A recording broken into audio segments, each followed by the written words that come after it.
ગુજરાત પ્રદેશ કોંગ્રેસ પ્રમુખ શક્તિસિંહ ગોહિલ કચ્છની મુલાકાત।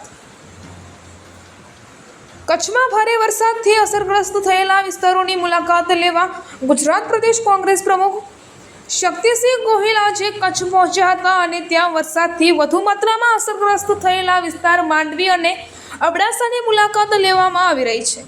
તો અસરગ્રસ્ત વિસ્તારોમાં લોકો સાથે પણ નુકસાનની અંગે વાતચીત કરી હતી। શક્તિસિંહ ગોહિલે ભારે વરસાદથી થયેલ નુકસાની અંગે માહિતી મેળવી હતી। શક્તિસિંહ ગોહિલે કચ્છ કોંગ્રેસના સ્થાનિક અગ્રણીઓ સાથે વાતચીત કરીને કચ્છના વિવિધ વિસ્તારોમાં ભારે વરસાદથી થયેલ નુકસાની અંગે માહિતી મેળવી હતી। શક્તિસિંહ ગોહિલ કચ્છ જિલ્લાની નુકસાની અને વાસ્તવિક પરિસ્થિતિનો ચિતાર મેળવી રાજ્ય સરકાર સમક્ષ રજૂ કરશે। શક્તિસિંહ ગોહિલ 2 દિવસ માટે કચ્છ જિલ્લાના વિવિધ વિસ્તારોમાં ભારે વરસાદથી થયેલ નુકસાની અંગે ચિતાર મેળવ્યો હતો। વધુ સાંભળીએ તેમના મુખેથી। રિપોર્ટર ચક્ષી ગુજરાત ન્યૂઝની સાથે રમેશગીરી ગોસ્વામી, બનાસકાંઠા જિલ્લા બ્યુરો ચીફ। સરકાર ઉદાર હાથે સહાય આવા સમયે કરે એ બહુ જરૂરી હોય છે।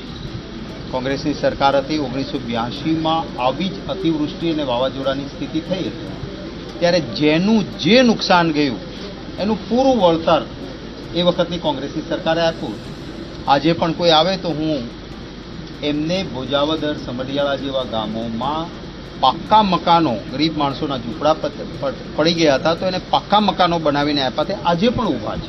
હું બતાવી શકું એમ છું। કોઈનો બળદ ગયો, કોઈની બકરી ગઈ, કોઈની ભેંસ ગઈ, કોઈની ગાય ગઈ તો એને પૂરું વળતર, જે ખેડૂતોના પાકને નુકસાન થયું હોય એને વળતર, જમીન નવસાધ્ય કરીને આપીએ। આજે આ સરકાર એક ફોર્મ ભરાવે છે જેમાં કપડાં ને ઘરવકરીના મેક્સિમમ 2500 રૂપિયા અને ઘરની બધી નુકસાનીના બીજા 2500। હવે જેનું સર્વસ્વ બરબાદ થયું છે અને 5000 રૂપિયામાં કાંઈ ભલું થાય ખરું? હું વિનંતી કરું છું સરકારને કે આ ધોરણોમાં સુધારો કરો। માનવતાની દ્રષ્ટિએ ઉદાર હાથે સહાય અત્યારે કરવી જોઈએ। ખેડૂતના ખેતરોમાં વરસાદ અને સાથે પવનના કારણે કપાસ હોય તો એ આડો પડી ગયો હોય તો એ પાછો ઊભો ન થાય, એમાં કોઈ ઉત્પાદન શક્ય જ નથી। એક ખેડૂત તરીકે હું જાણું છું તલનો પાક પાણી વધારે લાગવાથી સંપૂર્ણ નિષ્ફળ ગયો છે। આવા અનેક પાકોને નુકસાન થયું છે ત્યારે એને પૂરું વળતર મળવું જોઈએ। સર્વેના નામે નાટક ન હોય, પોર્ટલ બોર્ટલ છોડી દેવા જોઈએ। વોટ્સએપ પર ખેડૂત પોતે વિડીયો કે ફોટો કરીને મોકલી આપે, જિલ્લા વાઇઝ નંબરો આપો અને પછી તમારે જરૂર લાગે ક્યાંય તો તલાટી મંત્રી કે જઈને જોઈ આવે જગ્યા।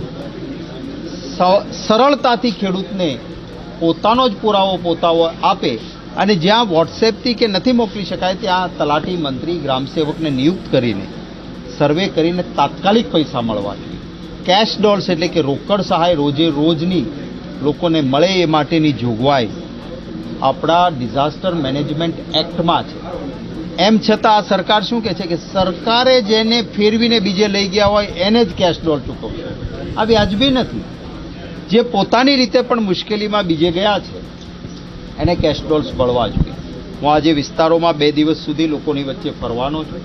જે મુદ્દાઓ આવશે એ સરકારને જણાવીશું। વડાપ્રધાનશ્રી પણ આપણા ગુજરાતના છે।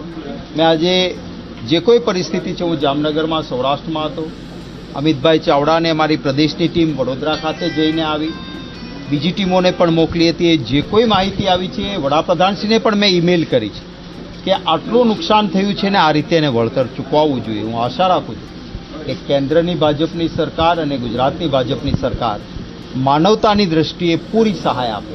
અમારા કોંગ્રેસના કાર્યકર્તા મિત્રોને કહ્યું છે કે યથાશક્તિ જ્યાં મદદરૂપ થઈ શકાય ત્યાં બધાને થાય।